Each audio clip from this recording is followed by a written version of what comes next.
আসসালামু আলাইকুম। বেশ কিছুদিন যাবৎ এই ভদ্রলোককে নিয়ে নানান রকম আলোচনা সমালোচনা বিভিন্ন প্ল্যাটফর্মে হচ্ছে। প্রবাসী ভাইদের দাবি যে এই লোকটা আপনাদেরকে হ্যারেস করতেছে বা আপনাদেরকে এয়ারপোর্টে বিভিন্ন রকম বিরক্তর শিকার হচ্ছেন তার মাধ্যমে। এখন প্রশ্নটা হচ্ছে কেন বিরক্ত হচ্ছেন? বিরক্ত হচ্ছেন এই জন্য যে আপনারা ভিডিওতে লক্ষ্য করছেন যে সে প্রবাসীদের লাগেজ, তারপরে বিভিন্ন রকম প্যাকেজিং যে প্যাকেট করা থাকে, প্যাকেট তা কেটে বা ছিঁড়ে মোবাইল, কসমেটিক্স, গোল্ড, মূল্যবান যে জিনিসপত্র আমরা বিদেশ থেকে আসার সময় আনি আর কি, সেই সব জিনিসপত্র সে জব্দ করতেছে বা ফাইন করতে, জরিমানা করতেছে, বিভিন্ন রকম তার কাজ, তার ডিউটি সে করতেছে।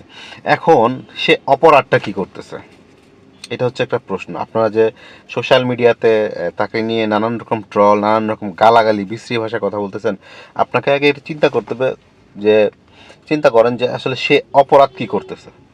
এখন মনে করেন আপনি দেশে আসবেন, আপনি যদি দেশে আসার সময় অনলাইনে একটা চেক দেন মোবাইলটা নিয়ে। এখন মনে করেন মোবাইলের ডিজিটাল যুগ, আপনার হাতে মোবাইল আছে, আপনি একটু সার্চ করলেই আপনি দেখতে পারবেন যে আপনি লাগেজে কী কী জিনিসগুলো নিতে পারবেন, হাতে কী কী জিনিস নিতে পারবেন, হাত ব্যাগ থাকলে সেই হাত ব্যাগে আপনি কী কী জিনিস নিতে পারবেন।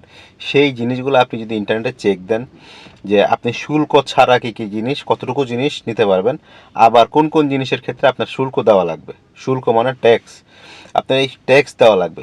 আপনি এই জিনিসগুলো যখন ইন্টারনেটে চেক দিয়ে আপনি দেশে বৈধভাবে আনবেন, তো এই কাস্টমস অফিসার, কেন কাস্টমস অফিসারের বাপেরও সাধ্য নাই যে আপনারে আটকায়, আপনারে বিরক্ত করবে, আপনার জিনিসপত্র করবে। আর সে চেক করতে চায় করুক, আপনি তো আর অবৈধ না। আপনি আপনার নিজ দেশে যখন ঢুকবেন, আপনি তো আর অবৈধ কোনো পণ্য বহন করতেছেন না। তো আপনার চেক করাইতে অসুবিধা কোথায়?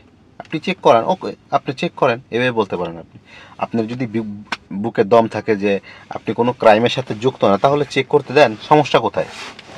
আর যদি চেক করতে দেন, যখন আপনার কাছে 10-12টা মোবাইল পাওয়া যাবে, আপনি সেগুলো শুল্ক দিয়ে তারপর আপনি বাংলাদেশে ঢোকান। আপনি শুল্ক না দিলে তো জিনিসগুলো অবৈধ হয়ে যায়। জিনিসগুলো শুল্ক ছাড়া এই পণ্যগুলো রেজিস্টার্ড হয় না সরকারের খাতায়। সরকার অনেক টাকা ভর্তুকি দেয় এটার মধ্যে, সরকার অনেক লস হয়ে যেতে পারে। সুতরাং আপনি যখন অন্য একটা দেশে থাকেন, তখন তো আপনি সেই দেশের আইন মানতে বাধ্য হন, সেই দেশের আইনটা মানেন। আপনি যখন বাংলাদেশে আসেন, তাহলে আপনি আপনার নিজ দেশের আইন কেন মানবেন না? সুতরাং আপনি যখন একজন প্রবাসী ভাইয়ের কাছে আমার অনুরোধ থাকবে যে আপনি যখন আপনার নিজ দেশে আসবেন, আপনি একটা অনলাইনে একটা চেক দিবেন, যদি আপনি না জানেন যে কী কী জিনিস নিতে হয়। বা অনেক সময় বছর 6 মাসে অনেক নীতিমালা বা অনেক রকম নিয়ম পরিবর্তন আসে, যে আমরা হয়তো বা খোঁজখবর রাখি না, কিন্তু এয়ারপোর্টে যাওয়ার পরে তখন কিন্তু ধরা খেয়ে যায় যে আরে, এটা তো আমি জানতাম না। সেই জন্যই আপনি অনলাইনে একটা চেক দিবেন যে আপনার এই বর্তমানে কোনো নিয়ম নীতিমালা পরিবর্তন হয়েছে কিনা। যদি হয়ে থাকে, সেই নিয়ম অনুযায়ী আপনি আপনার আপনি আপনার লাগেজগুলো প্যাকেজিং করেন। এখন এয়ারপোর্টে আসার পর দেখা যাবে যে আপনার এই লাগেজটা খোলার পরে আপনি আনতে পারবেন 3টা মোবাইল, সেখানে আপনি 10টা মোবাইল আনছেন, তাহলে 7টা মোবাইলের শুল্ক দেন। এখন এই 7টা মোবাইল, বাকি 7টা মোবাইল আপনি এমন লাগেজের এমন জায়গায় লুকায় রাখছেন যাতে কাস্টমস কর্মকর্তা খুঁজে না পায়, তাহলে তো জিনিসটা আসলে সন্দেহজনক, তাই না? তাহলে আপনি আপনার নিজ দেশেরই ঠকাইতে চাইলেন। তো এটা তো কোনো একজন ভালো প্রবাসীর কাজ হইতে পারেন। আপনি এত এত টাকা রেমিটেন্স পাঠান, তাহলে 7টা আপনি এক্সট্রা জিনিস আনেন, কোনো সমস্যা নেই, কিন্তু বৈধভাবে ট্যাক্স শুল্ক দিয়ে আনেন। তারা তো আর আপনারা আনতে মানা করছে না, বা কেউ বলে না যে আপনি আনবেন না, আপনি অবশ্যই আনবেন, কিন্তু আপনি বৈধভাবে শুল্ক দিয়ে আনেন, একদম বুক ফুলায় আনেন।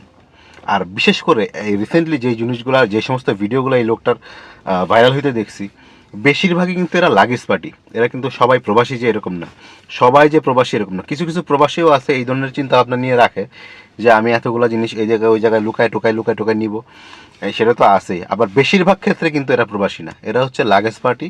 এরা লাগেজ আনা নেওয়া করে, যায় আসে নেয় আনে। তো সেখানে 8টা 10টা মোবাইল আনে, টাইফোন আনে, গোল্ড আনে। আপনি 100 গ্রাম গোল্ড আনতে পারবেন, সেখানে যদি আপনি 4-5টা বার আনেন, হ্যাঁ, সেখানে 500 গ্রাম হয়ে যায়, তখন তো আপনার সে ধরবেই, তখন আপনার শুল্ক দিতে হবে না। যদি 4-5টা বা বেশি বার হয়ে তখন আপনার স্বর্ণ চোরাচালানের মামলায় পড়ে যাবেন।